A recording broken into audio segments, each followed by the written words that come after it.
अलक्ष लक्ष लक्ष पाप लक्ष सार सायुधं ततस्तु जीव जंतु तंतु भुक्ति मुक्तिदायकम्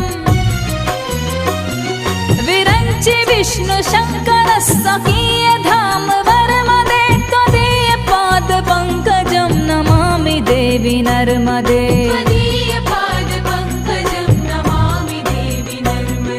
नमामि देवी